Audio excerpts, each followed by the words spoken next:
नमस्कार, सुप्रभात। नमस्कार। 23 जून, गुरुवार। हर हफ्ते की तरह हम जीवन का भारतीय प्रतिमान व्याख्यानमाला, जो Bhishma series of IKS talks में Bhishma school of Indic studies की ओर से आयोजित की गई है। मैं स्वाति यादव आप सभी का बहुत बहुत स्वागत करती हूँ। हमारे मार्गदर्शक है दिलीप केळकर सर। सर प्रणाम। प्रणाम। श्लोक से हम सत्र की शुरुआत करेंगे। ओम पूर्णमदः पूर्णमिदं पूर्णात् पूर्णमुदच्यते पूर्णस्य पूर्णमादाय पूर्णमेवावशिष्यते। ओम शांति शांति शांति। धन्यवाद। मैं सर से अनुरोध करती हूँ कि वो अपना सेशन शुरू करें। आज का हमारा विषय है सामाजिक संगठन वर्ण प्रणाली का भाग 1। पिछले 2-3 सत्रों में हमने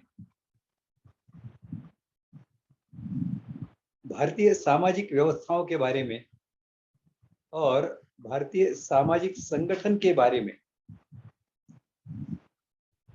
भारतीय और अभारतीय ऐसे दोनों में अंतर क्या है, इनको समझने का प्रयास किया है। भारतीय समाज जीवन के सभी पहलू धर्माधिष्ठित होते हैं। व्यवस्थाएं धर्माधिष्ठित होती हैं। व्यवस्था धर्म के अनुसार उनका गठन होता है, उनका संचालन होता है, प्रवर्तन होता है।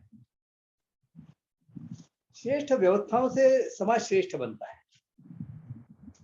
लेकिन केवल व्यवस्था श्रेष्ठ होने से समाज श्रेष्ठ नहीं बनता। उसके साथ में उन व्यवस्थाओं को श्रेष्ठ ढंग से चलाने वाले श्रेष्ठ लोग जब तक नहीं होते, व्यवस्थाओं को बिगड़ना बहुत स्वाभाविक होता है। इसका बहुत अच्छा अध्ययन, बहुत अच्छी समझ हमारे पूर्वजों को थी। इसलिए उन्होंने केवल श्रेष्ठ व्यवस्थाओं का निर्माण नहीं किया, तो इन श्रेष्ठ व्यवस्थाओं को संचालित करने वाले श्रेष्ठ मानव कैसे निर्माण हो, वह उन व्यवस्थाओं में योग्य ऐसे स्थान पर अपनी पात्रता के अनुसार उस व्यवस्था से कैसे जुड़ पाए, इन सब का विचार करके समाज जीवन की रचना खड़ी की थी। भारतीय जीवन का हम जब विचार करते हैं या जीवन के प्रतिमान की बात करते हैं, तो यह सब मिलाकर जीवन बनता है। इनमें से एक भी पहलू में कुछ खामी रह जाती है, त्रुटि रह जाती है, तो जीवन में समस्याएं निर्माण होती है। हमने ये भी जानने का प्रयास किया था कि भारतीय जीवन यह ऐसी एक बात है कि जो सभी मानव जाति की समस्याओं को निर्मूल कर देता है। प्राकृतिक समस्याओं को, उन समस्याओं में सबसे जो विकट समस्या है, या जो जिस समस्या की ओर बाकी सब समस्याएं आपको ले जाती हैं, वह समस्या है मृत्यु की। मृत्यु का भय जो है, यह प्राकृतिक समस्या में, यानी थक जाना, भूख लगना, समय पर भोजन नहीं मिलना, ये सब समस्याएं प्राकृतिक समस्याएं हैं। लेकिन ये सब समस्याएं आपको मृत्यु की दिशा में ले जाती हैं, और मृत्यु का भय सबसे बड़ा भय होता है।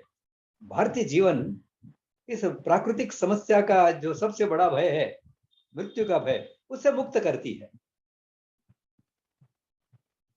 बाकी जितनी भी समस्याएं मानव जाति के सामने, ये सब मानव निर्मित समस्याएं हैं।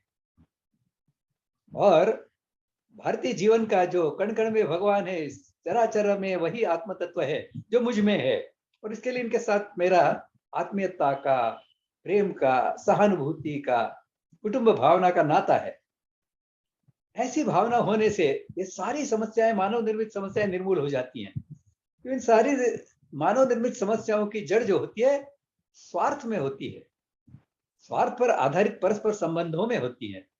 इनका स्थान जब कुटुंब भावना ले लेती है, तो मानव जीवन की सारी समस्याएं निर्मूल हो जाती।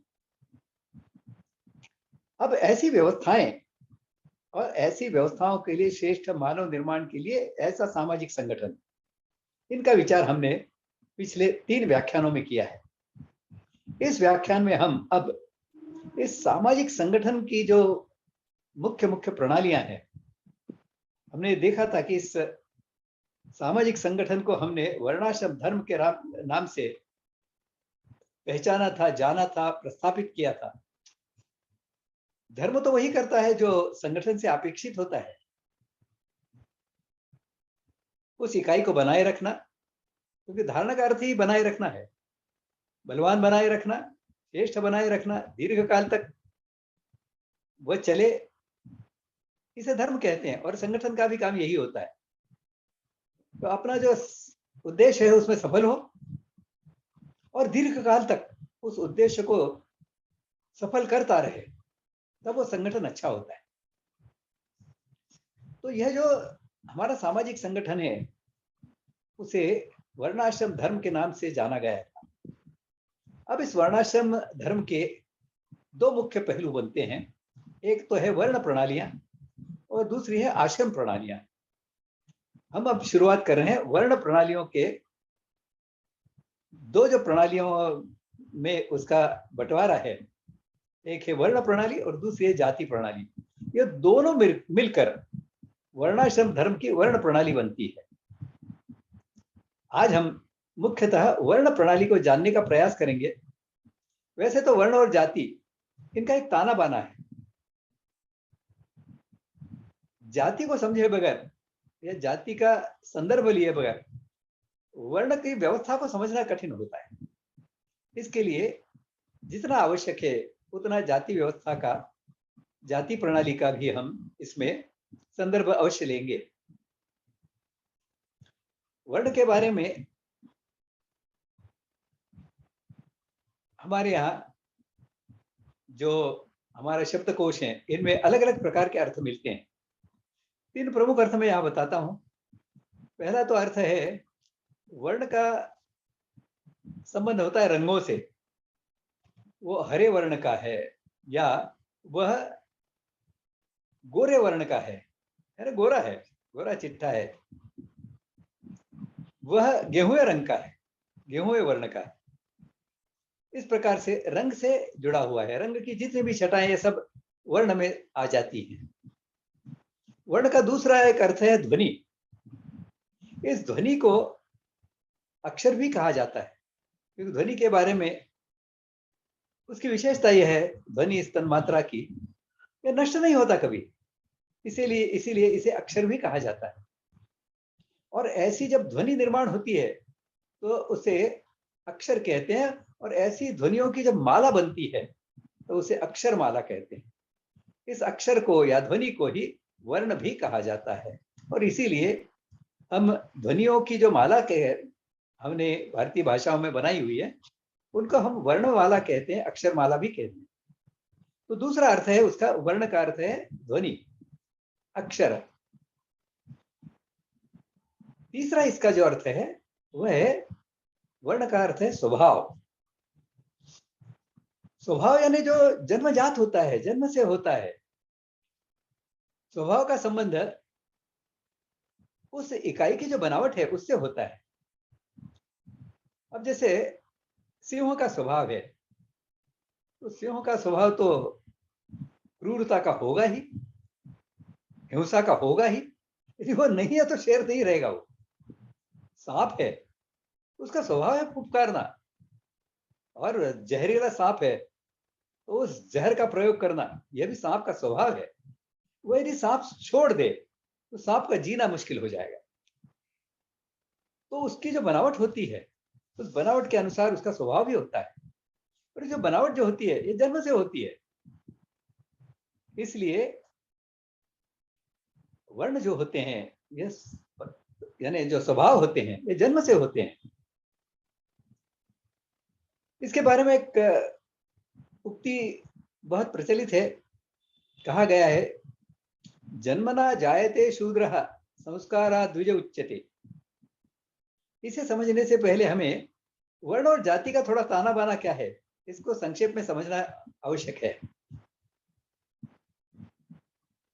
वर्ण 4 प्रकार के हैं। भगवत गीता में भगवान ने स्पष्ट किए हैं, चातुर्वर्ण्यम मया सृष्टम गुण कर्म विभागशः। और इन 4 वर्णों का विवरण 18वें अध्याय में भगवान करते हैं। एक विप्र वर्ण है, ब्राह्मण वर्ण है, दूसरा है क्षत्रिय वर्ण, तीसरा है वैश्य वर्ण और चौथा शूद्र वर्ण। चारों वर्णों के जो स्वाभाविक कर्म है उनका उल्लेख 18वें अध्याय में किया गया है। और इसीलिए उन श्लोकों में कहा गया है ब्रह्म कर्म स्वभावजम, जो स्वभाव से है, जो उसके बनावट के कारण जो सहज उसके लिए है, उससे संबंधित है ये वर्ण। और इस दृष्टि से भगवान जब कहते हैं मैंने 4 वर्ण निर्माण किए हैं, वे स्वभाव निर्माण किए, 4 प्रकार के स्वभाव के लोग परमात्मा ने सृष्टि में निर्माण किए हैं। करता ही रहता है, ऐसा नहीं है कि एक बार निर्माण किया और छोड़ दिया मानव जाति के ऊपर। यह जो वर्णों का संतुलन है, यह भी समाज में परमात्मा बनाए रखता है। यह तो मनुष्य जो एक कर्म योनि है, वो चाहे तो इसे बिगाड़ सकता है, चाहे तो इसको संवार सकता है। यह मनुष्य अपने प्रमाद, आलस और अपनी जो पतन की ओर जाने की सहज गति है, उसके कारण परमात्मा की जो बातें हैं, जो प्रकृति है, उनको भी बिगाड़ता रहता है, उनको विकृत करता रहता है। वास्तव में मनुष्य को कर्मयोनि जो बनाया गया है, परमात्मा ने कर्मयोनि का वरदान दिया है मानव को, वह इसलिए नहीं कि वह विकृति की दिशा में जाए, वह संस्कृति की दिशा में समाज जीवन को ले जाए। यह अभिप्रेत है। और इसकी इसीलिए भारतीय समाज में हमेशा केवल प्राकृतिक है, जो मूल है, जो मूल होता है वह प्राकृतिक होता है, और जो प्राकृतिक होता है उसे मूल्य कहते हैं। अब हमारे जो तथाकथित विद्वान हैं, उनको मूल्य और संस्कृति इसमें अंतर समझ में नहीं आता। वो कहे जाते हैं कि मूल्यों की उपासना होनी चाहिए, मूल्य का ह्रास हो रहा है। अरे भैया मेरे, मूल्य का ह्रास नहीं होता है, यह तो मानवता का, मानव की मानसिकता का ह्रास होता है। मूल्य जो प्राकृतिक है वो तो वही है, वह नहीं बदलते। जो मूल में है, प्राकृतिक है। मानव का काम, मानव जाति का काम तो यह है कि जो मूल में है, जो प्राकृतिक है, उसे सर्वे भवन्तु सुखिनः के साथ में जोड़कर उन्नत किया जाए, सुसंस्कृत किया जाए। और इस दृष्टि से हमारी व्यवस्थाएं और हमारे सामाजिक संगठन यह समाज जीवन को उन्नत करने की दृष्टि से निर्माण किए गए हैं। अब वर्ण और जाति का ताना बाना कैसा है, इसको हम समझते हैं। तो वर्ण 4 परमात्मा ने निर्माण किए जो स्वभावज हैं, स्वाभाविक हैं। अब इन्हें कैसे जानना, इसका एक बहुत सरल तरीका आपको बताता हूं। आप बहुत सहजता से इसको अनुभव कर सकते हैं कि किस प्रकार से यह वर्ण व्यवस्था बहुत महत्वपूर्ण बात रही होगी। आज तो हमने इसको पूरी तरह से ध्वस्त कर दिया है। एक छोटा सा प्रयोग करके देखें। जो आपकी पहचान के लिए लोग हैं, जो रविवार को या शनिवार रविवार छुट्टी लेते हैं अपने व्यवसाय से, नौकरी से, जहां भी हो, उनसे आप एक प्रश्न पूछिए कि मान लीजिए ये जो साप्ताहिक छुट्टी आप लेते हैं, ये यदि न रद्द कर दी जाए तो आपको कैसे लगेगा? 7 दिन काम करना है। आपको ध्यान में आएगा इनमें से 90-95% लोग ऐसे निकलेंगे, छुट्टी कैसे रद्द कर देंगे, छुट्टी तो चाहिए ही हमें। उसका कारण यह होता है कि वो जो काम करते हैं वह उन्हें बोझ लगता है, और इसीलिए छुट्टी मिलना उनके लिए अनिवार्य बात हो जाती है।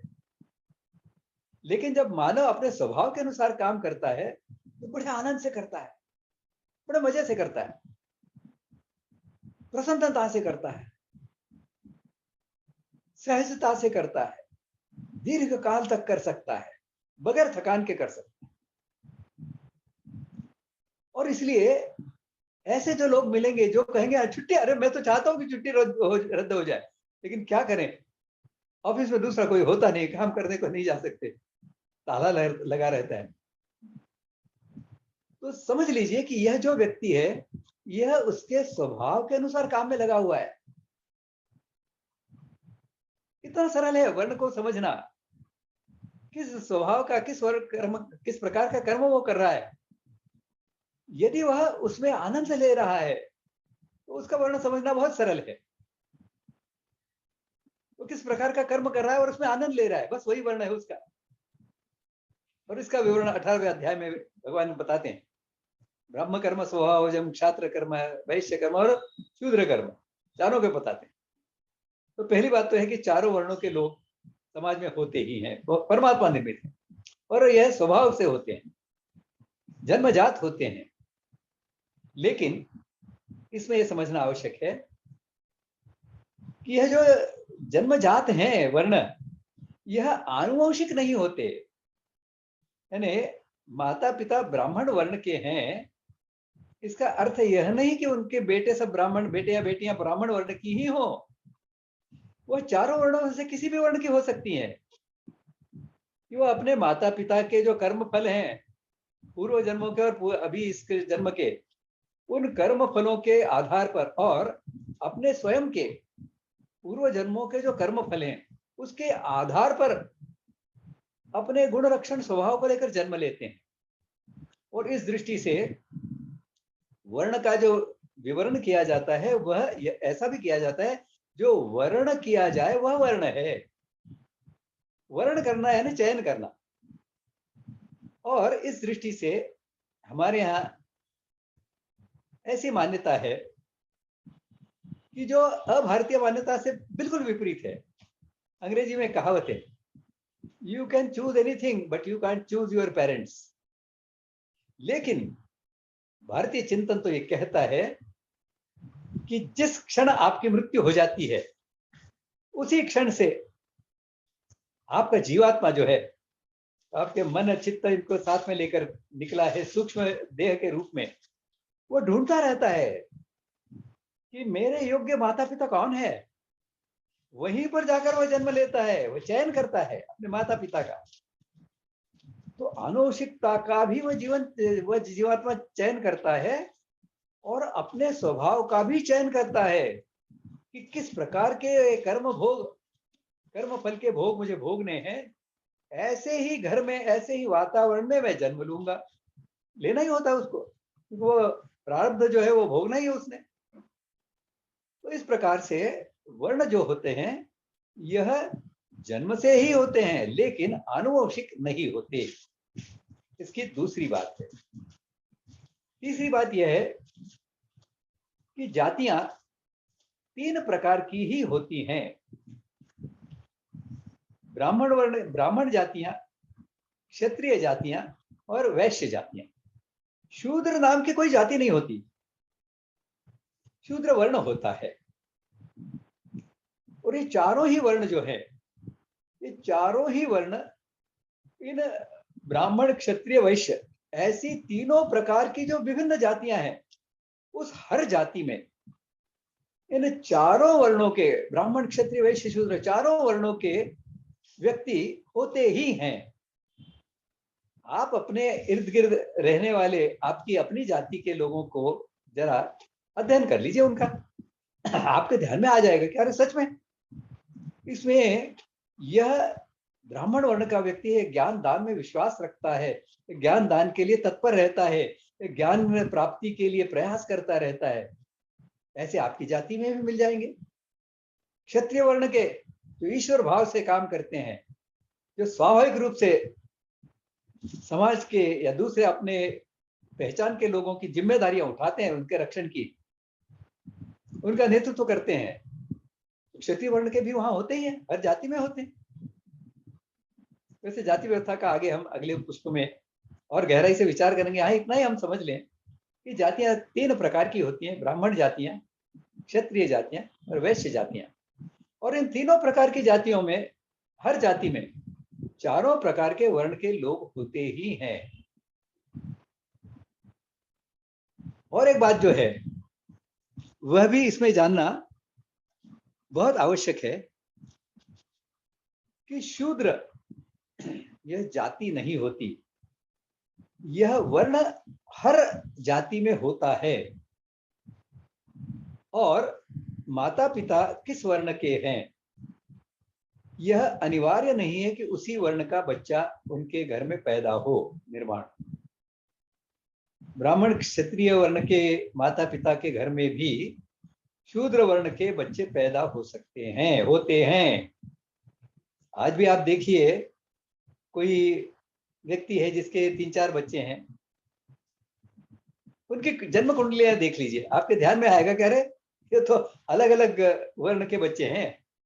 जन्म कुंडली में वर्ण होता है, उससे वो बच्चा जन्मजात किस वर्ण में, किस स्वभाव को लेकर जन्म लिया है, यह प्रकट करता है।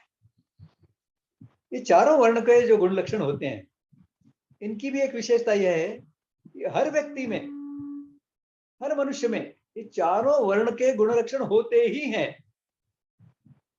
आपको एक भी ऐसा व्यक्ति नहीं मिलेगा जो 100% विप्र वर्ण के गुण लक्षणों से भरा हुआ है। उसमें शूद्र के गुण लक्षण भी होंगे ही, कुछ मात्रा में होंगे। क्षत्रिय वर्ण के, वैश्य वर्ण के भी गुण लक्षण उसमें होंगे ही। लेकिन जिस वर्ण के गुण लक्षणों की प्रधानता उस व्यक्ति में है, मनुष्य में है, उस वर्ण का वह माना जाता है। और इसके लिए हम कई बार देखते हैं कि ब्राह्मण वर्ण का वह व्यक्ति है, लेकिन वैश्य वर्ण के या क्षत्रिय वर्ण के क्षेत्र में भी बहुत अच्छा काम कर लेता है। ये कैसे संभव है? तो थोड़ा सा हम विचार करेंगे तो ध्यान में आएगा। यह जो प्रमाण है, मात्रा है वर्ण के गुण लक्षणों की, यह मान लीजिए चारों वर्णों की मात्रा मिलाकर 100% हो जाता है। तो 4 वर्णों के इसमें विभाजन होने पर ध्यान में आएगा कि कोई विप्र वर्ण का है तो लगभग 40% उसमें विप्र वर्ण के गुण लक्षण है। ये मोटा मोटी बात कर रहा हूं।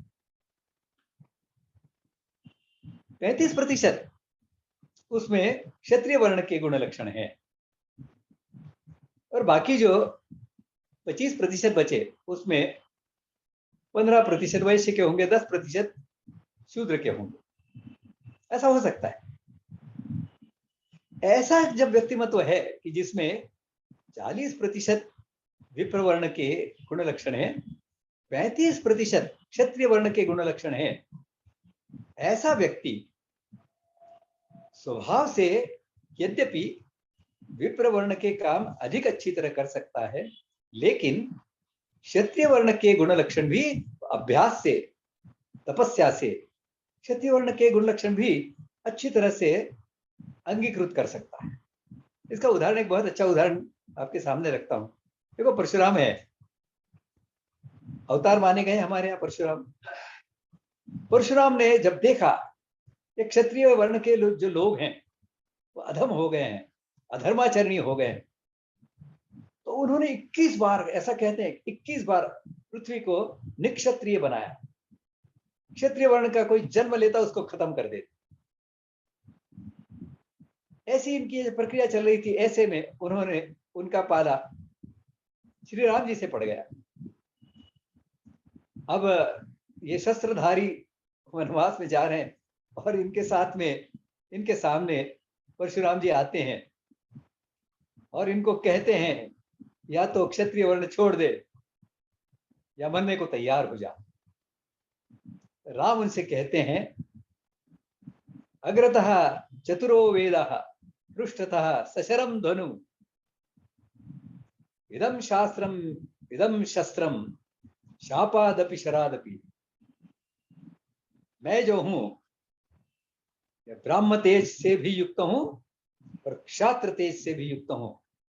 मैं वेदों का ज्ञाता हूं, धर्माचरण करने वाला क्षत्रिय हूं। और तब जाकर उनका झगड़ा समाप्त होता है। कहने का तात्पर्य है कि जो राम है, कृष्ण है, ये सब ऐसे व्यक्तित्व हैं जिनमें विप्र वर्ण और क्षत्रिय वर्ण के गुण लक्षण बहुत मात्रा में देखा जाए तो बहुत कम अंतर के रहे होंगे।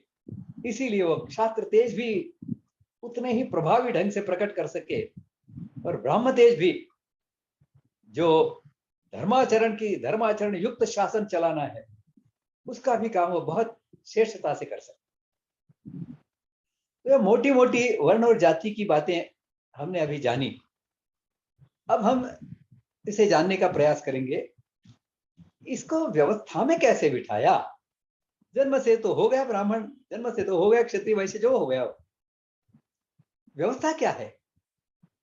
वर्ण तो परमात्मा निर्मित हैं, लेकिन व्यवस्था जो है यह मानव निर्मित है। हमारे पूर्वजों की प्रतिभा का लक्षण है, उन्होंने एक श्रेष्ठ ऐसी वर्ण की रचना को खड़ा किया था, वर्ण के संगठन को खड़ा किया था, कि जिसमें हर व्यक्ति अपने स्वभाव के अनुसार अपने जो स्वभावज कर्म है वह करता रहे।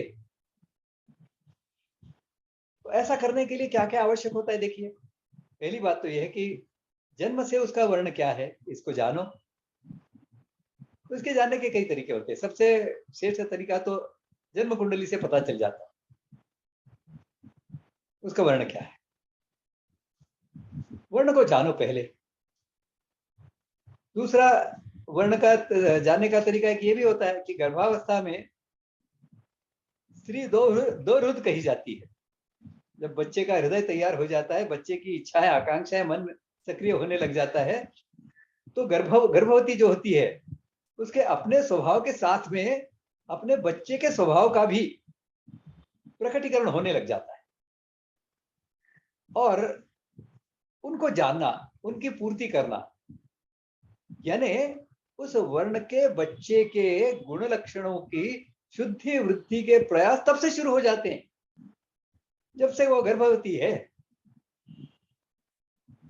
तो इस गर्भवती के जो लक्षण है, उसकी जो पसंद है नापसंद है, उसके आधार पर भी वर्ण का अनुमान लगाया जा सकता है। और ऐसे और भी 5-6 तरीके हैं जिनसे अलग अलग आयु में वर्ण की निश्चित की जा सकती है। तो सबसे पहले तो वर्ण प्रणाली का मुख्य काम यह है कि जन्मजात जो वर्ण है उसे समझना, जानना। जन्म की कुंडली नहीं बनी है तो फिर उसके स्वभाव से जानना। इस स्वभाव को कैसे जानना, तो चाणक्य बताते हैं, लालयेत 5 वर्षाणि 10 वर्षाणि ताड़े। 5 वर्ष तक बच्चे का लालन पालन करो, लाड प्यार से उसको बढ़ाओ, कोई कठोरता का व्यवहार उससे नहीं करना है। उस बच्चे को लगे जैसे मैं राजा हूं इस घर का, मेरे लिए सब जीते हैं। सहजता से, मुक्तता से वह घर में विचरण करे, अपने को जो अच्छा लगे वही करे। बस बड़ों का काम तो इतना ही है, वो अपने को आहत न कर ले, अपने को हानि न पहुंचाए। ऐसे कामों से उसे उसका मन दूर हटाना। मारना पीटना तो बहुत दूर की बात है, कठोर शब्दों में प्रयोग करने नहीं करना। ऐसा करने से बच्चा सहज अपना जो जन्मजात स्वभाव है उसके अनुसार व्यवहार करता है। तो इस व्यवहार को जानने से उसका वर्ण समझ में आ जाता है।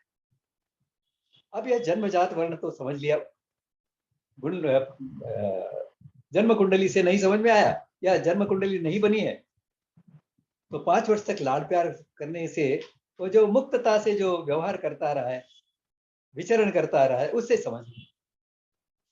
अब यह जो वर्ण समझ में आया है, इस वर्ण के जो गुण लक्षण हैं उनकी शुद्धि और वृद्धि का प्रयास करो। मैंने जैसे बताया कि चारों वर्ण के गुण लक्षण तो होते ही है। अब जिस वर्ण की प्रधानता है उस वर्ण के गुण लक्षणों को, उनका शुद्धिकरण, उसमें मिलावट न हो। क्षत्रिय वर्ण का है और ईश्वर भाव से सबकी रक्षा कर रहा है और बीच में ही उसका शूद्र भाव निर्माण हो जाए, मिलावट उसकी प्रकट हो जाए उसमें, तो गया, तो रक्षण व्यवस्था टूटने वाली है, बिगड़ने वाली है। इस कारण उसके वर्ण के गुण लक्षणों की शुद्धि और वृद्धि और तीव्र बने, इसके लिए संस्कार और शिक्षा की व्यवस्था करनी, शिक्षण प्रशिक्षण की व्यवस्था करनी होती। इतना सब करने के उपरांत भी यदि उसका जो स्वभाव है उसके अनुसार जीवन में चलाने की दृष्टि से उसे यदि काम करने का अवसर नहीं मिलता, तब भी पूरी व्यवस्था ध्वस्त हो जाती है। कि ब्राह्मण वर्ण का मैं बहुत श्रेष्ठ ऐसा व्यक्ति हूं, लेकिन मुझे अवसर ही नहीं है। अब द्रोणाचार्य का उदाहरण देखिए आप, यह ब्राह्मण तेज और क्षात्र तेज दोनों इनमें है, लेकिन इन्हें अपना ब्राह्मण तेज और क्षात्र तेज बनाने का अवसर ही नहीं दिया समाज में, और इसके कारण समाज का बहुत नुकसान हुआ। महाभारत का पूरा युद्ध जो हुआ है, यह द्रोणाचार्य के मन में जो द्वेष भाव है, जिसका संक्रमण सहजता से उनके शिष्यों में भी हुआ है, इसके कारण महाभारत का युद्ध हुआ है, इसके कारण बहुत हानि हुई है। लेकिन कहने का तात्पर्य यह है कि अवसर भी मिलना बहुत आवश्यक है। तो जन्मजात वर्ण के गुण लक्षणों को समझना, उनकी शुद्धि वृद्धि के लिए संस्कार, शिक्षण और प्रशिक्षण करना, और उस प्रकार का आजीवन काम करने का उसे अवसर भी मिले, यह सब मिलाकर वर्ण व्यवस्था कही जाती है। इसे हमें समझना होगा। इसे यदि फिर से स्थापित करना है तो कैसा करना है, कठिन बात है, लेकिन इसका विचार हम आगे जाकर करने वाले हैं। अभी तो हमें इतना ही समझना ठीक होगा, ये वर्ण व्यवस्था श्रेष्ठ कैसी है। समाज जीवन का हर व्यक्ति जब अपने स्वभाव के अनुसार काम करता है तो बहुत सहजता से करता है, आनंद से करता है, और जब हर व्यक्ति समाज जीवन का आनंद से काम करता है तो सारा समाज जीवन आनंदमय हो जाता है, सुसंस्कृत हो जाता है। तो वर्ण व्यवस्था का यह एक बहुत बड़ा योगदान है, समाज जीवन को सुसंस्कृत बना देता है, आनंदमय बना देता है, सुखमय बना देता है। अब इस वर्ण की जो व्यवस्था है, इसका थोड़ा आगे और हम विचार करेंगे कि वर्ण की शिक्षा, प्रशिक्षण, संस्कार ये कैसे दिए जाते हैं। तो 5 वर्ष की आयु तक तो माता पिता बच्चे के वर्ण की जांच करते रहें, निरीक्षण करते रहें, और आगे इसे गुरुकुल में भर्ती करें। जैसे मैंने बताया कि हर माता पिता किसी भी वर्ण के हो, उनके घर के बच्चे अलग अलग वर्ण के हो सकते हैं, तो घर का वातावरण तो एक वर्ण के लिए पूरक पोषक हो नहीं सकता। इसलिए बच्चों को गुरुकुल में भेजने की प्रथा परंपरा थी। गुरुकुल भी बड़े कुटुंब ही हुआ करते थे, कुल हुआ करते थे, लेकिन वहां पर प्रवेश की दृष्टि से मनुस्मृति में बहुत स्पष्टता से इसके निर्देश मिलते हैं। जो विप्र वर्ण के बच्चे हैं, उनको 5 वर्ष की आयु उनकी पूरी हो जाए तो गुरुकुल में भर्ती करा दो, गुरुकुल में प्रवेश दिला दो। 6 वर्ष के बच्चे जब हो जाए तो क्षत्रिय वर्ण के बच्चों को, यानी जो क्षत्रिय वर्ण के गुण लक्षण जिन्होंने प्रकट किए हैं अपने शैशवावस्था में 5-6 वर्ष की आयु में, उन्हें क्षत्रिय के दृष्टि से, क्षत्रिय वर्ण की दृष्टि से गुरुकुल में भर्ती करा दो। गुरु को बता दो हमारा निरीक्षण यह है कि ये क्षत्रिय वर्ण का बच्चा लगता है हमें। 6ठे वर्ष में क्षत्रिय वर्ण के बच्चे का गुरुकुल प्रवेश होता है। 8वें वर्ष में यह वैश्य वर्ण के बच्चों का होता था, और शूद्र वर्ण के बच्चे तो हुआ ही नहीं करते थे। सभी इन 3 वर्णों के ही माने जाते थे बच्चे। इन 3 वर्णों की दृष्टि से उनका निरीक्षण होता था और उनको गुरुकुलों में प्रवेश दिया जाता। अब गुरुकुलों में प्रवेश देने के बाद में गुरु इनको संस्कार देते थे, शिक्षा देते थे, एक कुटुंब में जीवन कैसे जिया जाता है इसको सिखाते थे। बहुत कठोर परिश्रम युक्त ऐसा जीवन जीने की इनकी आदत डालते हैं। ऐसा जब बच्चा सहजता से वहां पर अपने काम करने लग जाता है तो गुरु उनका निरीक्षण करता रहता है, बहुत सूक्ष्मता से निरीक्षण करता रहता है कि क्या इसके माता पिता ने इसको विप्रवर्ण के रूप में 6ठे वर्ष में यहाँ भर्ती करा दिया है, क्या यह वास्तव में ब्राह्मण वर्ण की क्षमता, योग्यता, पात्रता रखता है। उसकी पात्रता की जांच करता था। और ऐसा कहते हैं कि 7वें वर्ष में उस बच्चे का 8वें वर्ष तक, 7-8 वर्ष की आयु में उस बच्चे का उपनयन हो जाता था, जो ब्राह्मण वर्ण के गुण लक्षण प्रकट करता था। और आगे आगे बाकी सब बच्चे जो सामान्य शिक्षा थी वो लेते ही रहते थे। जब ब्राह्मण वर्ण के बच्चों का उपनयन हो जाता 8वें वर्ष में, तब अन्य बच्चों के जो शिक्षा है उसके साथ में ही इन्हें विप्र वर्ण की शिक्षा की दृष्टि से कुछ विशेष बातें भी सिखाई जाने लग जाती। 10-11वें वर्ष में क्षत्रिय वर्ण के बच्चों का उपनयन हो जाता था। इस आयु तक उनकी जो शरीर की गठन है, उनका जो स्वभाव है, यह क्षत्रिय वर्ण की दृष्टि से योग्य है या नहीं, इसकी जांच गुरु करते रहते थे। और क्षत्रिय वर्ण के बच्चों का उपनयन यह 10वें-11वें वर्ष में हो जाता। वैश्य वर्ण के बच्चों का चयन यह 15-16 वर्ष की आयु में, 14 वर्ष से 16 वर्ष की आयु में यह वैश्य वर्ण के बच्चों का उपनयन हो जाता। अब इन तीनों को अपने अपने वर्ण के गुण लक्षण प्रकट करने के लिए पर्याप्त समय देने के उपरांत भी जो बच्चे अपने वर्ण को प्रकट नहीं कर पाते थे, वह शूद्र वर्ण के माने जाते थे। और उन्हें भी इसमें कोई अन्याय ऐसा लगता नहीं था, क्योंकि उन्हें अवसर तो बाकी सब बच्चों जैसा ही मिला था, लेकिन वह अपने तीनों वर्णों के गुण लक्षण प्रकट नहीं कर पाए, इसके लिए उन्हें शूद्र माना गया। लेकिन अवसर तो 24 वर्ष तक की आयु तक ब्राह्मण वर्ण के बच्चों को 8 वर्ष की आयु में तो उपनयन हो गया, लेकिन 10 वर्ष की आयु तक, क्षमा कीजिए, 16 वर्ष की आयु तक विप्र वर्ण के बच्चों के अपने स्वभाव के प्रकटीकरण के लिए 16 वर्ष तक देखा जाता था। तो क्षत्रिय वर्ण के बच्चों की दृष्टि से उसका उपनयन हो गया है, लेकिन ऐसा ध्यान में आया, अरे यह तो 16 वर्ष के आयु तक इसने ब्रह्मवर्चस यानी ब्राह्मण वर्ण के गुण लक्षणों को अधिक प्रभावी ढंग से प्रकट कर रहा है, तो ब्राह्मण वर्ण के गुट में सम्मिलित हो जाता। 16 वर्ष की आयु तक इस प्रकार से ब्राह्मण वर्ण पक्का हो जाता, इससे आगे नहीं।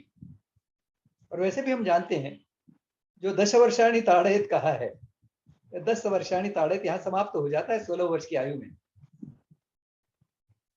और इस आयु में अब वह अपने स्वभाव के अनुसार, अपनी रुचि के अनुसार यह अपने को प्रकट करने लग जाता है। और इसके लिए 16 वर्ष की आयु तक ही विप्र वर्ण के बच्चों का उपनयन होता था। 20 वर्ष की आयु तक देरी में देरी क्षत्रिय वर्ण के बच्चों का उपनयन होता था। जो मैंने बताया कि जो उपनयन संस्कार में 13-14 वर्ष की आयु में भी वैश्य वर्ण के गुण लक्षण प्रकट नहीं कर पाए, 24 वर्ष तक उनमें से कोई 16 वर्ष की आयु तक ब्राह्मण वर्ण के गुण लक्षण प्रकट करता है, उसे ब्राह्मण वर्ण की शिक्षा दी जाए। 20 वर्ष तक क्षत्रिय वर्ण के गुण लक्षण प्रकट करता है, तो उसे क्षत्रिय वर्ण की शिक्षा दी जाती थी। और 24वें वर्ष तक भी जो वैश्य वर्ण की गुण लक्षण प्रकट नहीं कर पाता था, केवल वही शूद्र वर्ण का माना जाता था।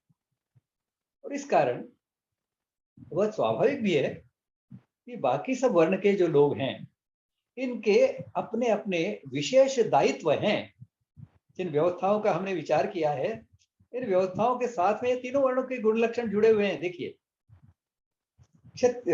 शिक्षण व्यवस्था का विषय है, तो विप्र वर्ण के बच्चों का जो विषय है, रक्षण व्यवस्था का विषय है, तो क्षत्रिय वर्ण के बच्चों का विषय है, और पोषण व्यवस्था का विषय है, तो वैश्य वर्ण के बच्चों का विषय है।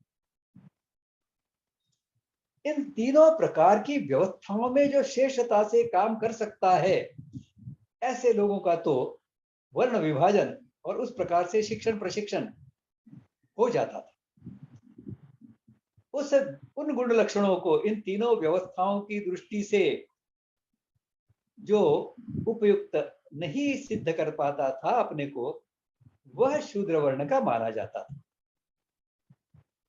और उसका काम यह जो तीनों व्यवस्थाएं जो चला रहे हैं, ऐसे व्यवस्था चलाने वाले लोगों की सेवा का काम, परिचर्या का काम, यह शूद्र वर्ण के बच्चों का होता था, शूद्र वर्ण के व्यक्तियों का होता था। लेकिन इनकी जाति नहीं होती थी, ये वर्ण के होते थे। इनके बच्चे फिर जब पैदा होते थे तो किसी भी वर्ण के हो सकते थे। उनको गुरुकुल में प्रवेश के लिए यही सब बातें फिर से चलानी होती थी। वो शुरू से ही शूद्र वर्ण के भर्ती हो गया, ऐसा नहीं होता। इस प्रकार से हर व्यक्ति को उसकी पात्रता के अनुसार न्याय मिले, उसकी पात्रता के अनुसार विकास की उसके व्यवस्था हो, विकास का अवसर मिले, इस प्रकार से यह पूरी व्यवस्था हमारे यहाँ बिठाई गई थी। यहाँ मैं थोड़ा सा विराम लेता हूँ।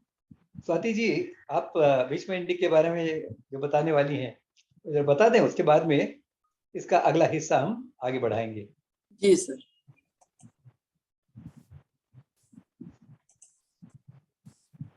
एक ही मिनट।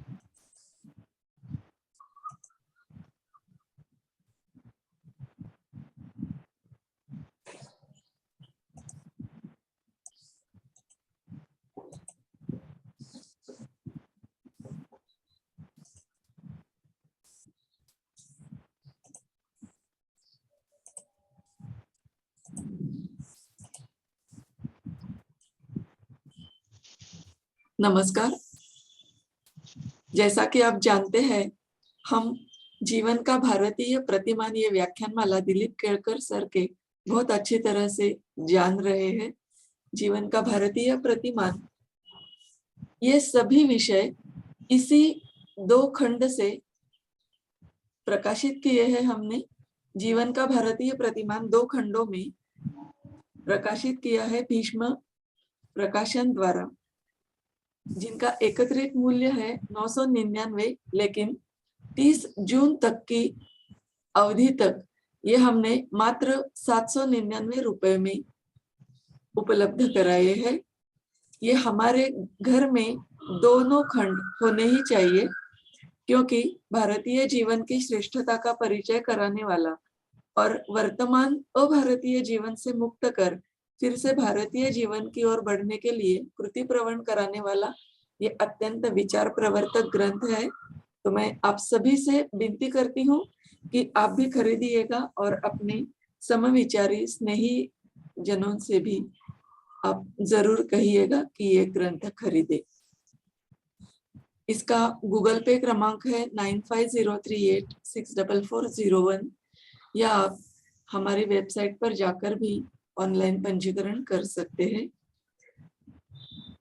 और एक सर द्वारा लिखित कुटुंब सुदृढ़ीकरण, ये बहुत महत्वपूर्ण ग्रंथ है। आज की जो हमारी आज की समय की समस्या है, उसकी हमें इसमें समाधान मिल सकता है।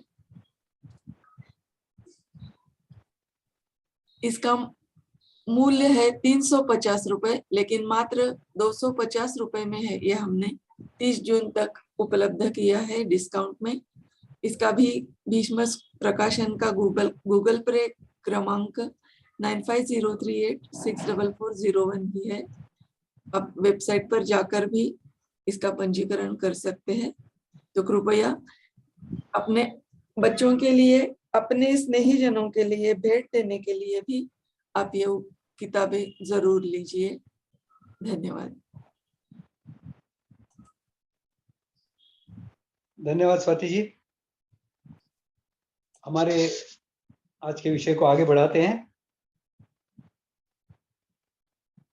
चारों वर्णों के लोग पूरे समाज में होते ही हैं। ये वर्ण की जो संगठन प्रणाली हमारी हुआ करती थी, इस प्रणाली में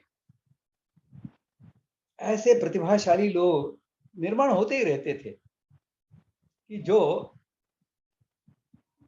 इन चारों वर्णों के जो गुण लक्षण हैं उनके आधार पर उन्नत होने का प्रयास करते थे। वे चारों वर्णों की जो जिम्मेदारी हमने व्यवस्थाओं की दृष्टि से तो देखी, इसके साथ में ही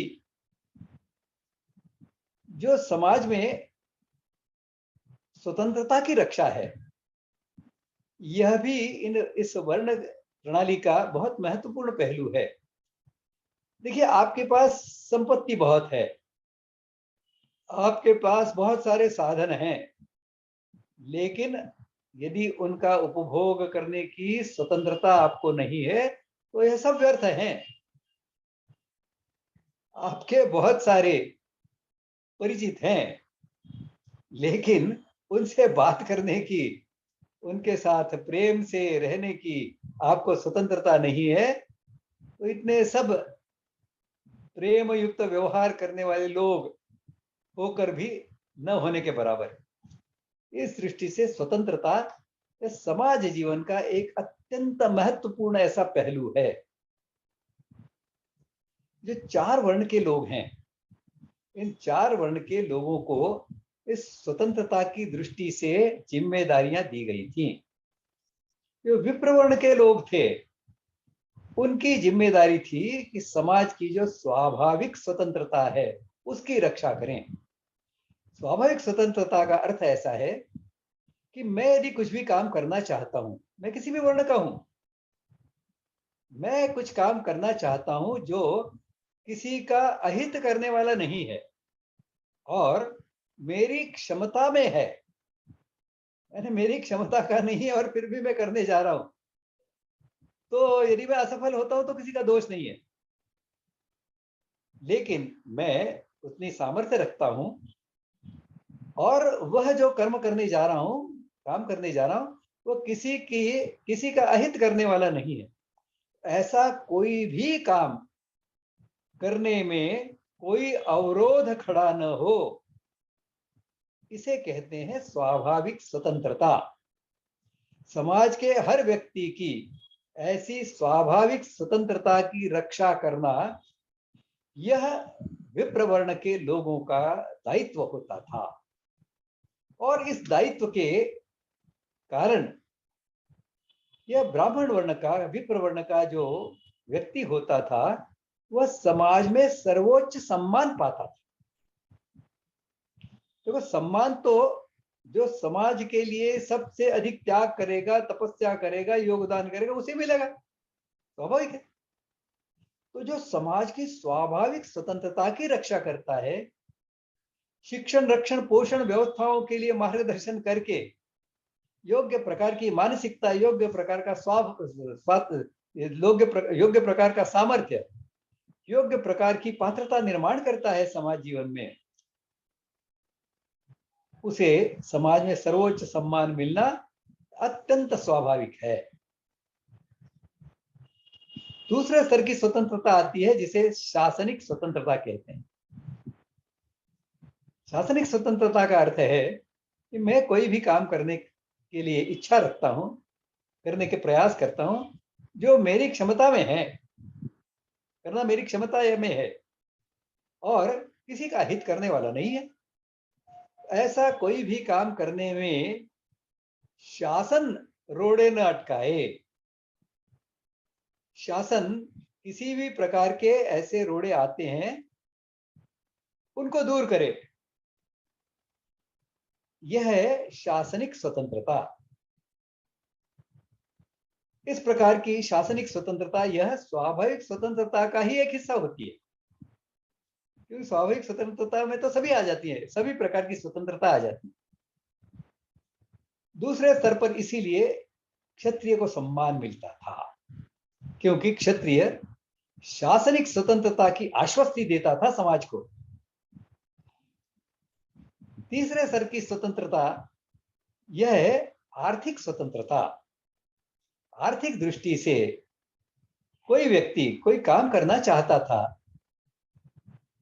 अपनी क्षमता के अंदर जो है ऐसा काम, और किसी का हित करने वाला नहीं, ऐसा काम करना चाहता था, तो कोई अर्थ का अभाव और प्रभाव उसे अपने कार्य से वंचित न कर पाए, अवरोध न खड़ा करे।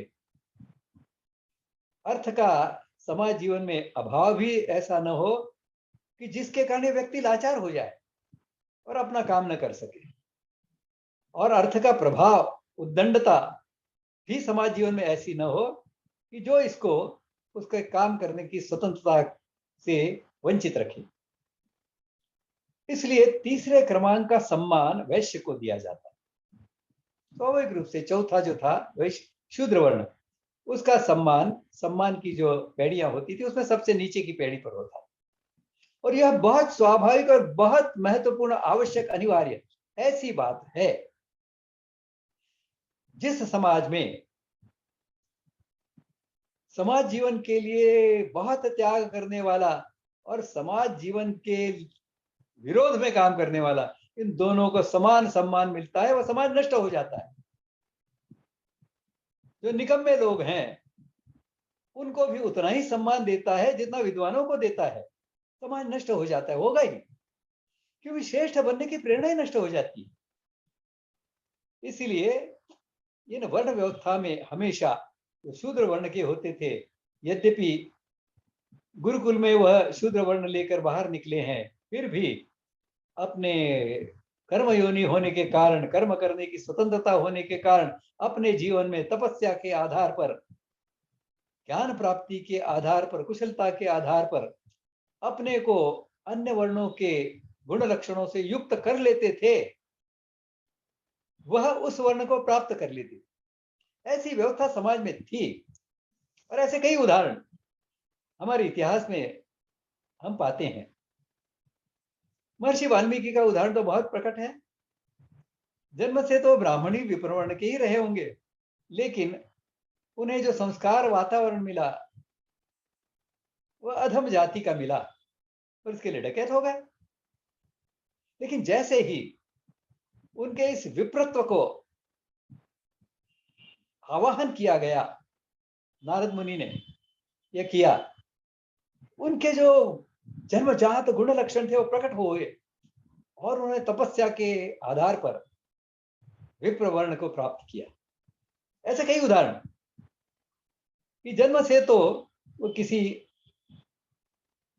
जिसे हम कम श्रेष्ठ जाति के कुटुंब में जिन्होंने जन्म लिया, माता पिता के घर जन्म लिया, लेकिन अपने गुण कर्मों के हिसाब से जो जिन्होंने अपने को विप्र सिद्ध किया, ऐसे बहुत उदाहरण मिलेंगे। एक आधुनिक उदाहरण देख लीजिए, तो बाबा साहब अम्बेडकर कौन थे? कौन कहता है वो शूद्र वर्ण के थे? ऐसे कौन से काम उन्होंने जो किए हैं जो शूद्र वर्ण के थे? उनका पूरा जीवन चरित्र देख लीजिए, आपके ध्यान में आएगा। उन्होंने सबसे अधिक काम तो ब्राह्मण वर्ण के किए हैं।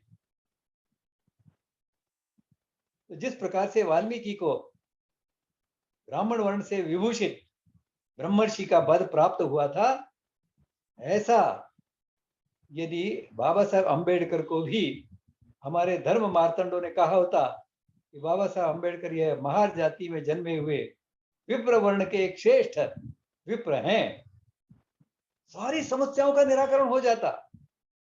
लेकिन दुर्भाग्य से आज भी हमारे धर्माचार्य, आज भी हमारे सामाजिक कार्यकर्ता इन बातों को ठीक से समझते नहीं है, समझ नहीं रहे, और इसीलिए यह वर्ण की उच्च नीचता की जो समस्या है ये विकट स्वरूप धारण कर रही है। सहज सम्मान, समाज जीवन के लिए जो श्रेष्ठता, जो त्याग, तपस्या करेगा उसको सम्मान मिलेगा। और देखिए, हम इतिहास देखते हैं तो इतिहास में हमें वर्णन मिलता है कि ब्राह्मण जो है यह एकदम गरीब की अवस्था में, दैन्य की अवस्था में रहता था, भिक्षावृत्ति से जीता था। उसका घर होता था तो कई ब्राह्मणों के घर ऐसे होते थे कि जिनके घर को अंदर से अटकनी नहीं होती थी, दरवाजा अंदर से बंद ही नहीं किया जा सकता था। चाणक्य के झोपड़ी का वर्णन मिलता है कि रात को चंद्रमा की किरणें उस झोपड़ी को, छत को चीर कर अंदर आती थी। तो ब्राह्मण जो इस प्रकार से दैन्यावस्था में रहता था और कहते थे कि 3-4 दिन से अधिक अन्न भी उसने संग्रहित नहीं करना है, यह उसके लिए नियम नहीं था। यह तो उसने अपने ऊपर लादा हुआ अनुशासन था। इसके माध्यम से वह प्रकट करता था, सिद्ध करता था कि मैंने समाज जीवन में स्वाभाविक स्वतंत्रता की रक्षा की जिम्मेदारी उठाई है, स्वाभाविक स्वतंत्रता का वातावरण निर्माण किया है, और इसके लिए जो रक्षण व्यवस्था यहाँ इस समाज में निर्माण हुई है, उसकी जिम्मेदारी है मेरी रक्षा करना। मुझे आवश्यकता क्या है अंदर से अटकनी लगाने की? मुझे आवश्यकता क्या है संचय करने की? ये तो जो पोषण व्यवस्था है उसका काम है, उसकी जिम्मेदारी है। और मैंने उस आर्थिक स्वतंत्रता की रक्षा की दृष्टि से समाज जीवन को ठीक से सुगठित किया है, ऐसी व्यवस्थाएं निर्माण की है, ऐसा सामाजिक संगठन निर्माण किया है, और इस कारण वह स्वेच्छा से ऐसी गरीबी का जीवन जीता था, ऐसे अरक्षित ऐसे घरों में रहता था। इससे वह सिद्ध करता था कि समाज जीवन में किस प्रकार के श्रेष्ठ सम्मान का वह पात्र है, और इस प्रकार से सम्मान के आधार पर अधिक उन्नत बनने की दृष्टि से समाज में यह हमेशा चलता रहता था कि शूद्र हमेशा प्रयास करते थे वैश्य बने, क्षत्रिय बने, ब्राह्मण बने, और यह प्रक्रिया निरंतर चलती रहती थी, आज भी चलती है। देखिए, वर्ण की दृष्टि से एक समयावधि दी जाती है कि तुम अपने को विप्र वर्ण का सिद्ध करने के लिए इतने वर्षों तक यदि उस वर्ण की दृष्टि से जीवन जी कर बताओ तो तुम्हें विप्र वर्ण के मान लिए जाओ। इसमें यह जो तपस्या होती थी यह कठोर होती थी, सरल नहीं होती थी कि कोई भी उठा और चला वर्ण बदलने, अपने को दूसरे वर्ण का मानने लग गया। तो मानना तो लोगों ने होता है, या कितना भी अपने खुद को कुछ भी कहे, लोग क्या मानते हैं? लोग तो उसके कर्म देखते हैं, उसका त्याग तपस्या देखते हैं, उसके हिसाब से उसके वर्ण की निश्चित समाज कर देता। समाज जीवन में इसके लिए वर्ण परिवर्तन की प्रक्रिया तो निरंतर चलती थी, लेकिन वह इतनी सहज भी नहीं थी कि व्यवस्था ही न रहे। व्यवस्था की यह एक महत्वपूर्ण ऐसी बात होती है कि व्यवस्था के नियम इतने कठोर भी न हो कि कोई वो उन नियमों का पालन ही न कर सके, और उसके व्यवस्था में नियम इतने शिथिल भी न हो कि व्यवस्था ही न रहे। और इस दृष्टि से इस वर्ण व्यवस्था की रचना हमारे पूर्वजों ने समाज जीवन में की थी। इसमें ये जो उच्च और नीच, ये जो दो शब्द हैं, यह अंग्रेजों ने यहां पर स्थापित किए, और इसमें नीच यह जो शब्द है, इसके कारण संघर्ष बहुत तीव्र हो गए। वास्तव में तो श्रेष्ठता कनिष्ठता तो समाज में होती ही है। पेड़ के अरबों पत्ते होते हैं, करोड़ों पत्ते होते हैं, एक पत्ता दूसरे पत्ते जैसा नहीं होता। औषधि की दृष्टि से, गुण लक्षणों की दृष्टि से देखा जाए तो एक पत्ता दूसरे पत्ते से किसी न किसी प्रमाण में श्रेष्ठ तो होगा ही, होता ही है। आयुर्वेद के लोगों को पूछ लीजिए, बता देंगे। तो यह तो अंतर होगा ही।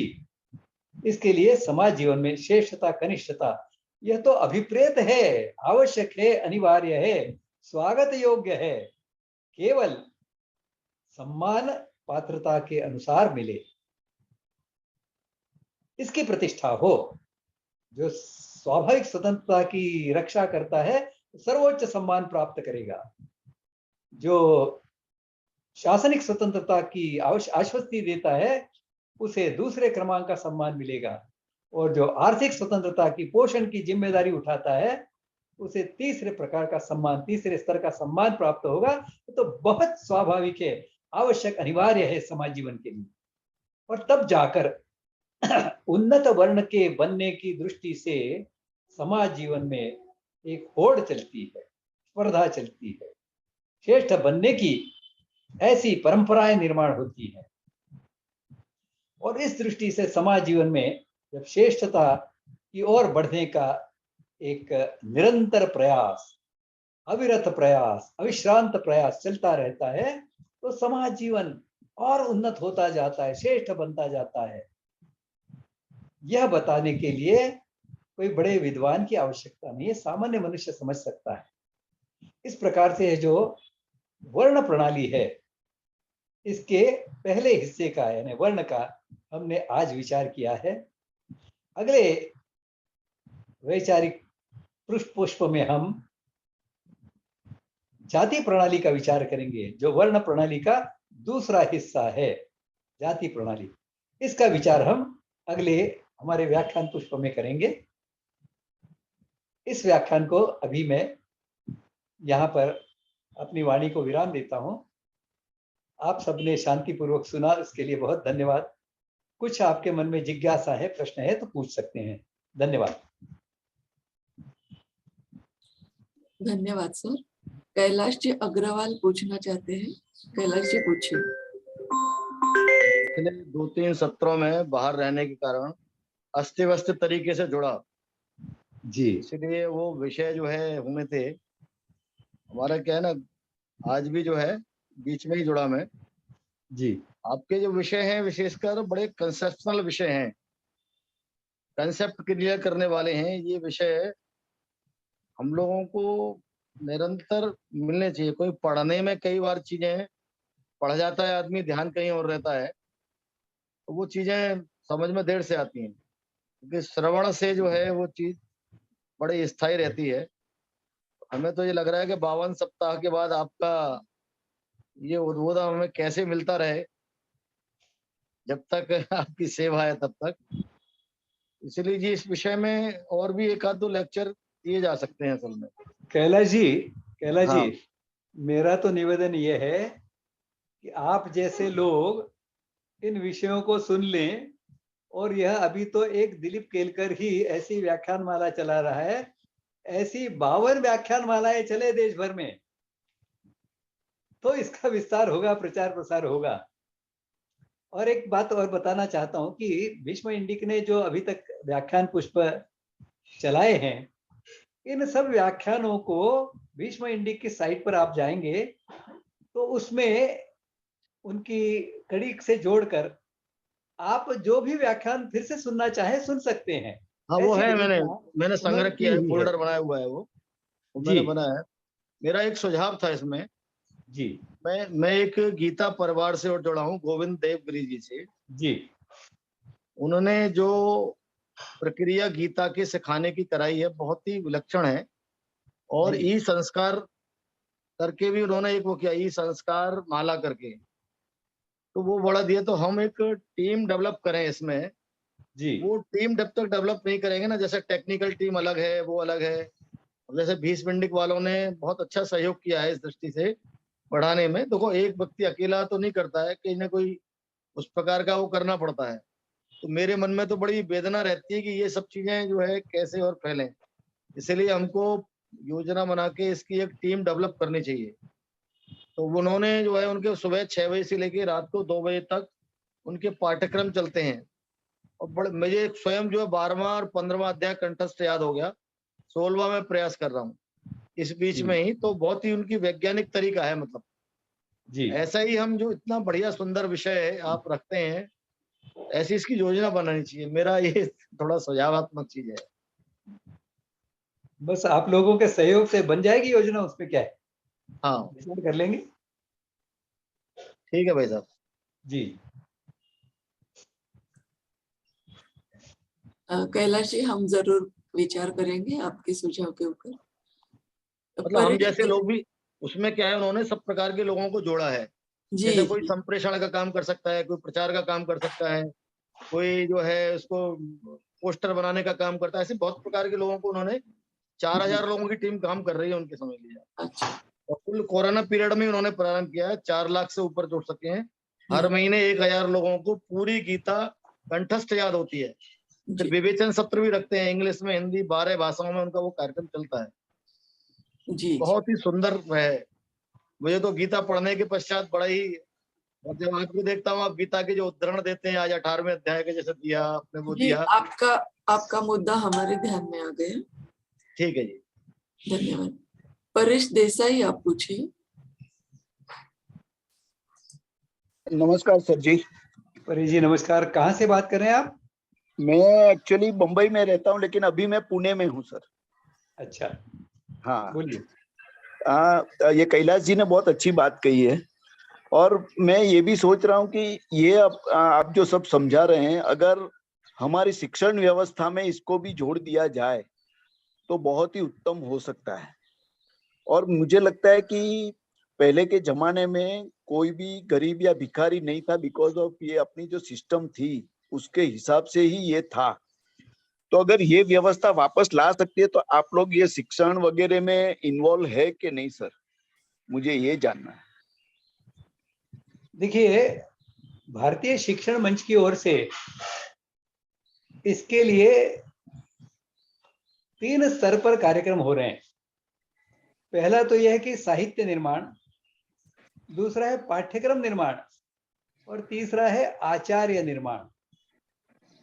इसमें साहित्य निर्माण के बारे में तो 2 पुस्तकों के बारे में तो स्वाति जी ने आपको बता दिया है अभी, हाँ भीष्म जी। पंडित द्वारा प्रकाशित हुए।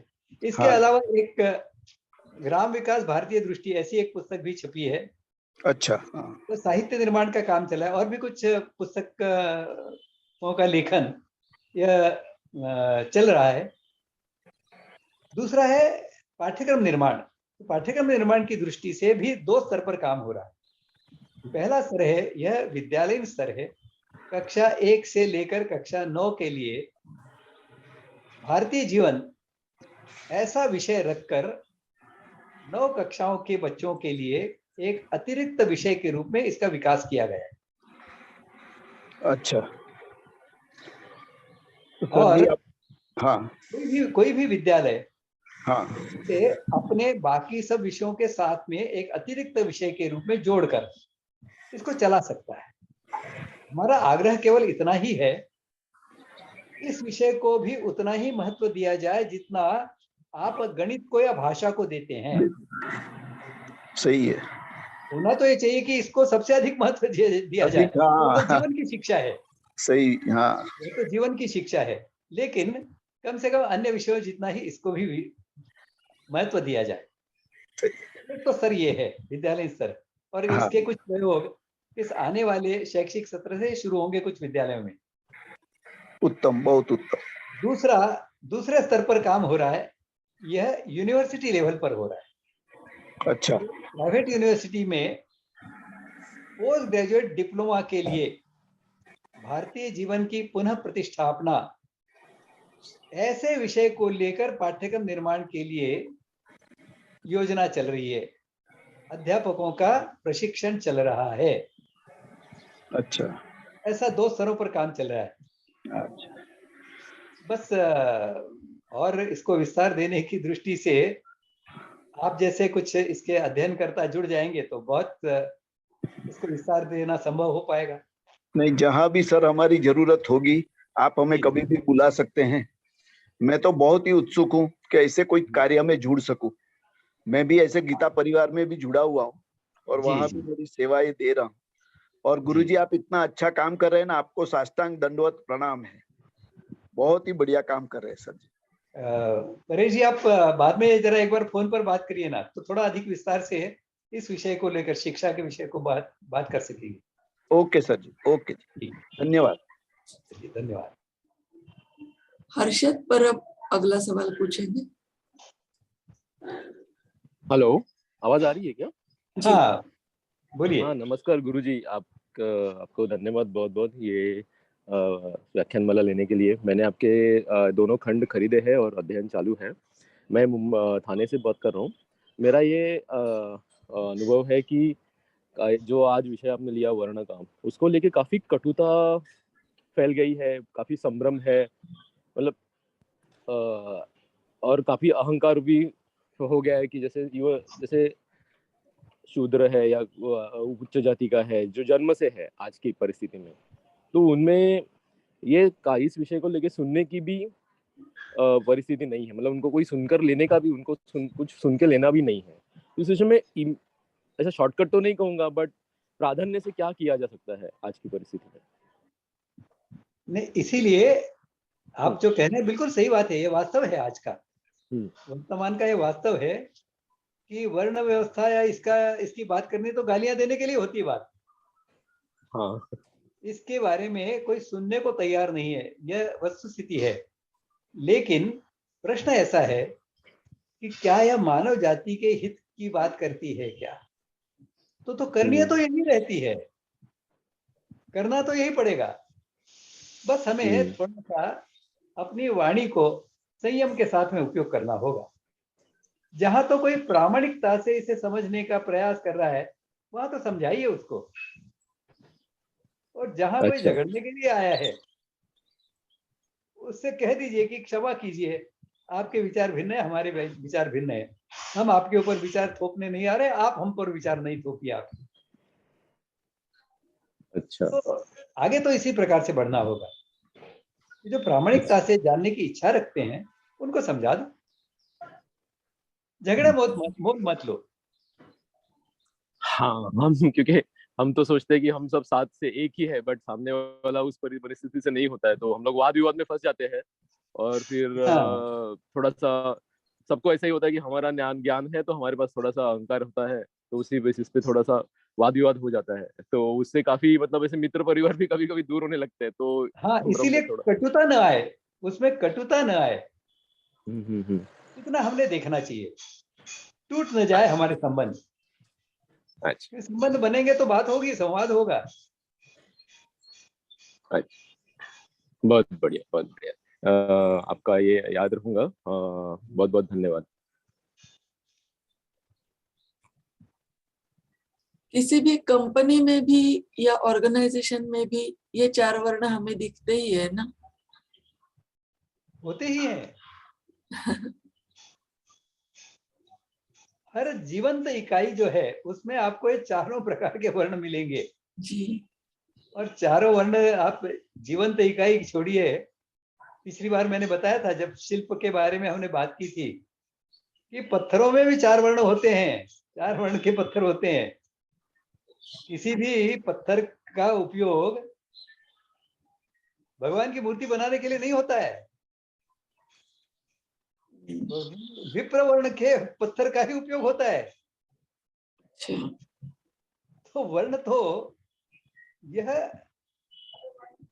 प्रकृति का नियम है। हर वर्ण निर्माण किए भगवान ने तो किए हैं जी। इसे समझना होगा, समझाना होगा। जी। महेंद्र बोर से अगला सवाल पूछना चाहते हैं, उनके बाद सीमा घिया, आप तैयार रहिएगा। हाँ, महेंद्र जी बोलिए। गुरुजी नमस्ते, महेंद्र बोर से बोल रहा हूँ, सूरत गुजरात से। हेलो, आवाज आ रही है? हाँ, आवाज आ रही है। गुरुजी, आपने जो अभी आज विषय लिया है वर्ण व्यवस्था रही, बहुत ही अच्छा रहा, और शुरू से मैं जुड़ा हुआ हूँ इस सीरीज में। आगे के जो भी विषय लिए गए हैं बहुत ही अच्छे रहे, और काफी कुछ भारतीय संस्कृति के बारे में जानने को मिला। और गुरुजी, आपसे अलग से तो कॉल करूंगा, मुझे स्वदेशी जागरण मंच यानी उसका विस्तार किस तरह से कर पाएंगे उसके बारे में जानना था थोड़ा, तो मैं आपको कॉल कर सकता हूँ बाद में कोई? बिल्कुल बिल्कुल, अवश्य फोन करिए, बात करेंगे और आप और हम मिलकर क्या क्या कर सकते हैं उसका विचार करेंगे। धन्यवाद गुरु। आपका नाम क्या बताया? महेंद्र बोर से। महेंद्र बोर से। हाँ, सूरत में रहता हूँ, एक्चुअली वो महाराष्ट्र मालेगांव से। ठीक है, बहुत अच्छी बात, जरूर फोन करिए मुझे। ओके, ठीक है गुरु जी, करता हूँ। सीमा जी आप पूछिए, उनके बाद प्रसाद जोशी, आप तैयार रहिएगा। नमस्कार सर। नमस्कार। नमस्कार गुरुजी। प्रणाम। मैं एक आपसे एक मार्गदर्शन चाहती थी कि जो हमारी भारतीय सभ्यता है और हमारी जो मान्यताएं हैं और हमारा जो आध्यात्म पे विश्वास है, ये आजकल की पीढ़ी में नहीं दिखता, और मैं खास तौर पर मैं अपने बच्चों को में देखना चाहती हूँ, लेकिन नहीं दिखता। कहीं तो मेरी ही गलती थी कि हम लोगों ने उनको कॉन्वेंट स्कूल में डाला और वहां से वो लोगों की शिक्षा हुई, तो उन्होंने भारतीयता कभी पढ़ी ही नहीं। लेकिन अब अगर मैं चाहूँ तो क्या मार्ग अपनाना चाहिए कि उनमें ये थोड़ी सी इसकी तरफ उनका रुझान हो? देखिए, पहली बात तो इसमें यह है कि हमारे व्यवहार में भारतीयता कितनी झलकती है। हमारी हाँ। समझ भारतीयता के बारे में कितनी स्पष्ट है। हम उनको भारतीयता कैसे श्रेष्ठ है अभारतीय जीवन से, ये कितना समझा पाते हैं। इसके लिए हमारी उसकी जो समझ है भारतीय जीवन की, वह कितनी गहरी है, यह महत्वपूर्ण है। और आपने कहा है, बिल्कुल ठीक है कि आज उनकी जो आयु है, यह शिशु अवस्था से बहुत आगे निकल गई है। हाँ, बिल्कुल सही। इस कारण परिवर्तन की संभावनाएं कम होती जाती हैं जैसे आयु बढ़ती जाती है। हाँ। पेड़ बड़ा होता है तो उसको मोड़ना बहुत कठिन होता है, जब छोटा होता है तो उसको मोड़ना बहुत सरल होता है। हाँ। वैसे ही मनुष्य का भी होता है, जैसी आयु बढ़ती जाती है उसको मोड़ना कठिन होता जाता है।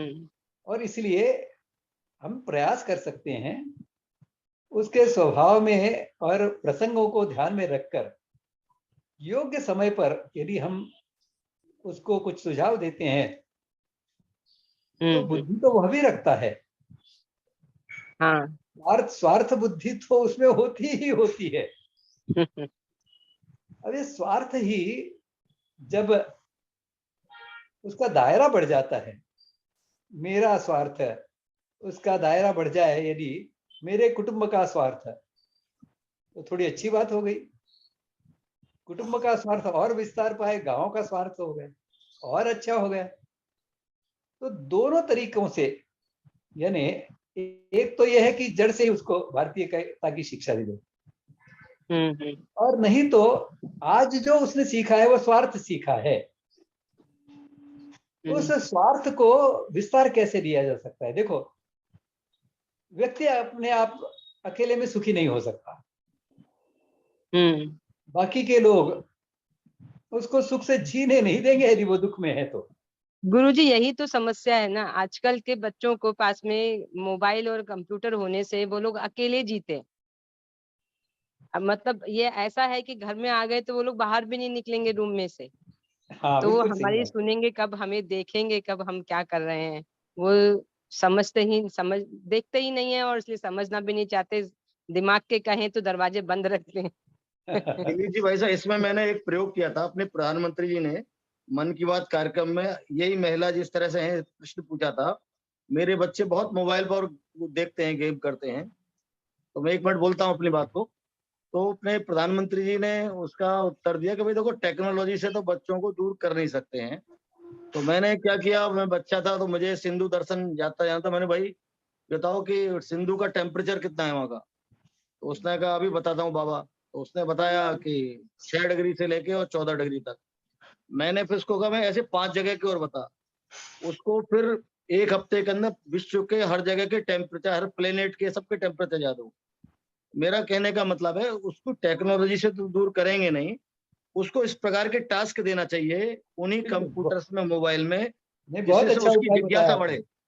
बिल्कुल बिल्कुल, बहुत अच्छा उपाय है ये। सही हाँ, बात ये सही उपाय है। कि उसको जो टेक्नोलॉजी का वो उपयोग कर रहा है, उस टेक्नोलॉजी को उपयोग करने की दिशा दे दो आप।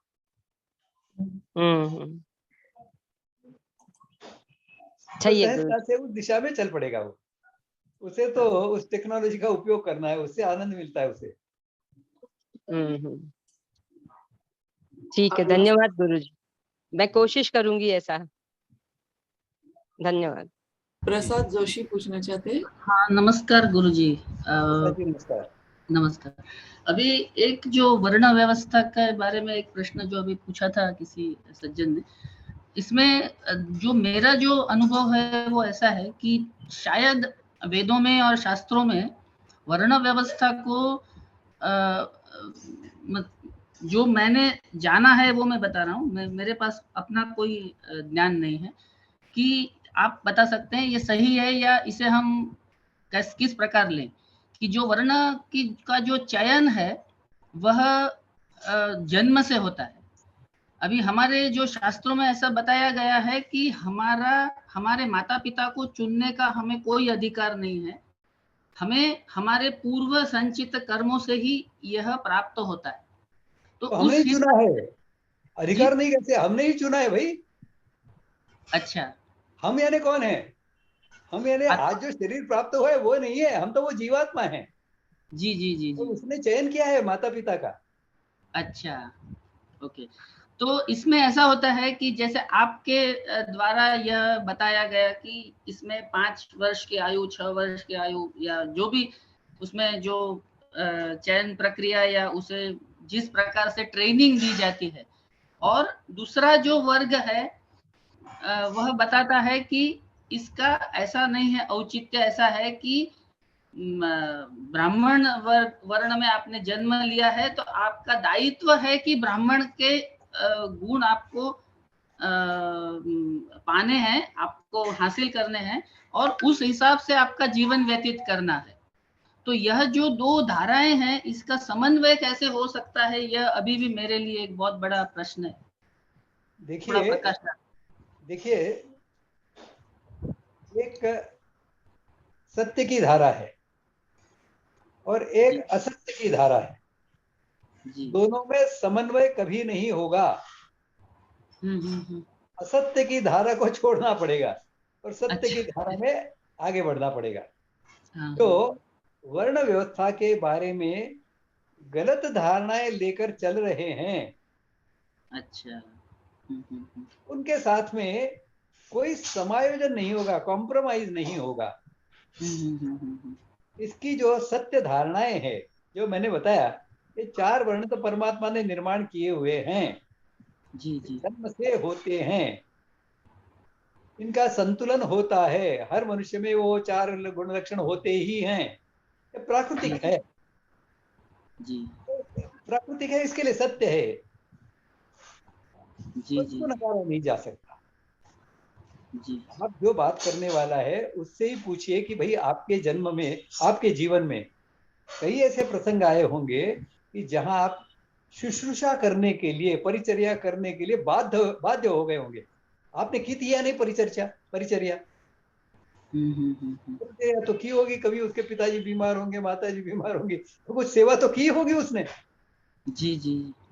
तो परिचर्यात्मक कर्म तो उसने भी किए ही हैं। और एक बात में अपने इसमें कथन में समय की कमी के कारण बताना रह गया, वो यह था कि शूद्र कर्म जो है, परिचर्या का काम जो है, यह तो हर वर्ण के व्यक्ति के लिए अनिवार्य विषय है।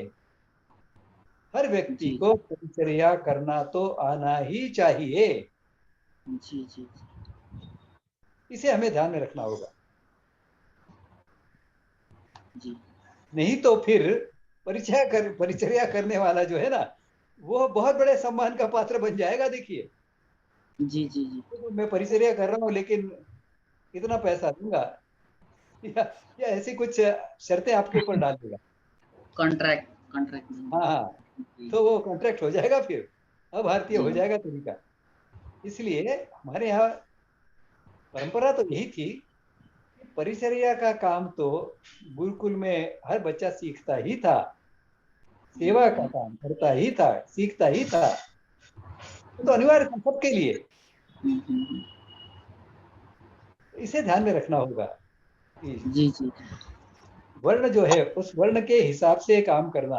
और मैंने बताया जैसा आप एक प्रयोग करके आपके पास डिटेल्स आप तैयार रखिए, कोई पूछता है तो उनको कहिए देखो ये मेरा सर्वेक्षण का यह रिपोर्ट है, 100 लोगों को मैंने पूछा था, उसमें से 95% लोग कहने लगे कि मुझे तो छुट्टी चाहिए भाई, मैं नहीं चल सकता, मेरा नहीं चलेगा। 5% शायद 5% भी नहीं निकले। इतने से ही लोग ऐसे निकले कि जो जिन्होंने कहा कि छुट्टियां नहीं होंगी तो मुझे बड़ा आनंद होगा। यह है अपने स्वभाव के अनुसार काम करने का लक्षण। और बता सकते हैं आप सबको कि ये प्रसन्नता से पूरे समाज जीवन को ओतप्रोत करने की यह व्यवस्था है। लॉजिक है, बुद्धियुक्तता है। जी जी, धन्यवाद जी।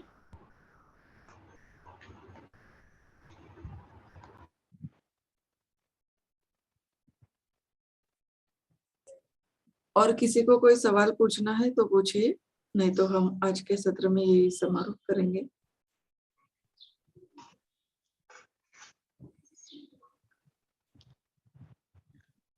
ठीक है,